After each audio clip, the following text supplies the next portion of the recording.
Alors tout d'abord, avant de commencer, on voudrait préciser que bon, nous, on est à côté, mais vu les circonstances, essayez quand même de respecter les règles sanitaires, c'est-à-dire 1 mètre de distance entre les personnes.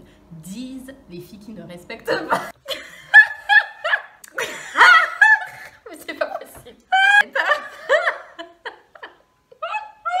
Coucou tout le monde, c'est Elikia sur Dieu aime aussi les Français et aujourd'hui on se retrouve dans une nouvelle vidéo et cette fois vous avez l'honneur d'avoir avec vous Espérance de la chaîne Espèce Destiny. et aujourd'hui on vous a préparé une vidéo qui s'appelle Comment étudier sa Bible.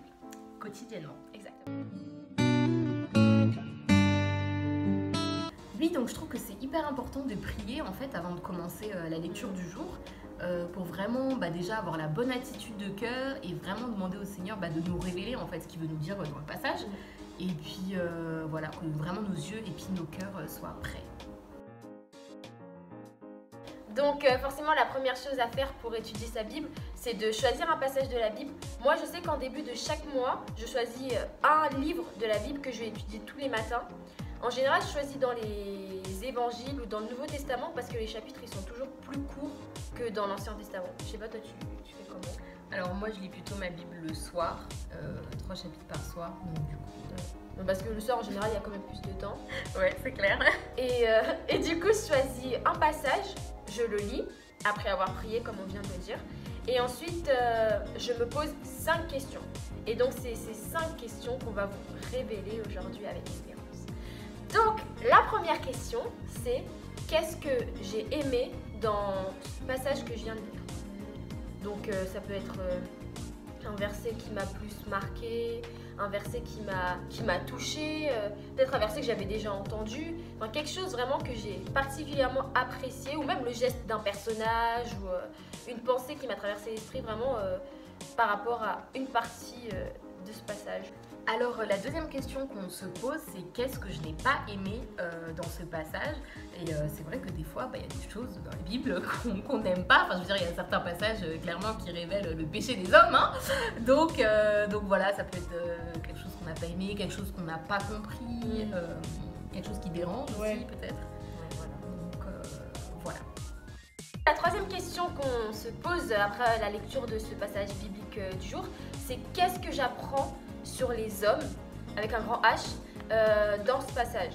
Donc moi par exemple je lis le Nouveau Testament, donc en général dans les évangiles, on apprend beaucoup de choses sur les hommes à travers les disciples de Jésus, à travers la foule qui le suivait, les ennemis de Jésus, donc les pharisiens. Dans l'Ancien Testament, il y a beaucoup d'histoires de personnages, il y a beaucoup de personnages éponymes. Enfin voilà, Ruth, Esther. Donc qu'est-ce qu'on apprend sur les hommes vraiment dans ce passage? En général, la réponse c'est que l'homme est mauvais. Jamais très glorieux.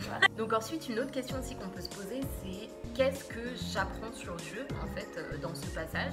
Donc il y a des passages où c'est pas forcément clair, où c'est pas directement Dieu dans le passage, mais il y a d'autres passages où c'est très clair et là on peut se demander voilà qu'est-ce qu'on apprend sur Dieu, sur je sais pas ses caractéristiques, son caractère, son amour pour nous. Ouais, voilà, toutes ces choses là quoi. Enfin, Dieu est bon, Dieu est amour, voilà, Dieu est justice, tout ça. Et la dernière, la cinquième question, celle qui n'est vraiment pas à négliger, c'est la question comment est-ce que je peux appliquer ce que je viens de lire dans ma vie aujourd'hui? Et vraiment, j'insiste sur le aujourd'hui. Parce que, en fait, cette question, c'est ce qui fait passer notre lecture de la Bible de la théorie à la pratique.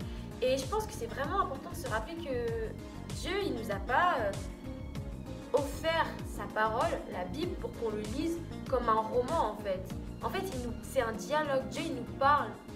Il nous dit comment gérer certaines situations. Il nous console, il nous conseille.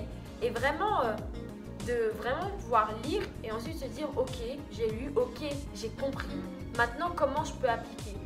Quand je vais être au lycée, quand je vais être au collège, quand je vais être à l'université, comment je peux appliquer ce que j'ai lu ce matin? Si c'est le week-end et que je reste à la maison, comment dans ma famille je peux appliquer ce que j'ai lu ce matin? Si je vais à l'église, comment je peux appliquer ce que j'ai lu ce matin?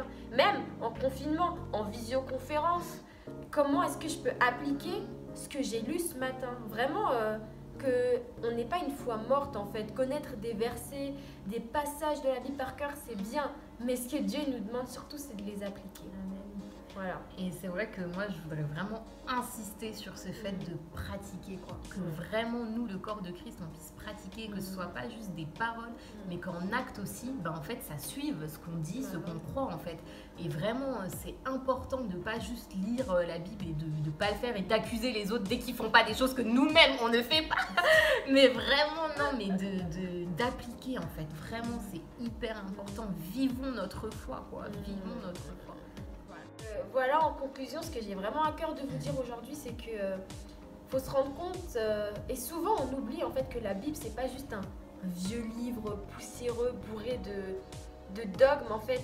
Non, vraiment, la Bible, c'est la plus belle des histoires d'amour parce que c'est l'histoire d'un Dieu omniscient, omnipotent, magnifique, majestueux, qui envoie son Fils, qui se fait homme pour venir sur la terre, sauver ces créatures qui se sont détournées de lui, qui sont corrompues jusqu'à la moelle, qui sont pécheuses. Et vraiment qu'on vénère pas le livre en fait, mais que vraiment on vénère le Dieu du livre, qu'on se rende compte que c'est vraiment une chance parce qu'il nous a écrit une lettre personnellement en fait. On n'est pas enfant de Dieu laissé seul au milieu des loups en fait. On a la parole de Dieu, c'est notre âme et vraiment qu'on l'utilise quoi, qu'on l'utilise. Tout est dit. Et du coup, on arrive à la fin de cette vidéo, donc merci Espérance de nous avoir fait l'honneur de ta présence. Merci de m'avoir invitée sur ta chaîne. Avec plaisir. Et du coup, n'hésitez pas à aller voir la chaîne d'Espérance qui s'appelle Espèce Destinée. Est-ce que tu peux l'épeler parce que des fois... Alors, c'est chaud. ESPE apostrophe S tiré du milieu DESTINY. Merci, donc bisous et à la prochaine fois. Gloire à Dieu. Exactement. Et aujourd'hui, on va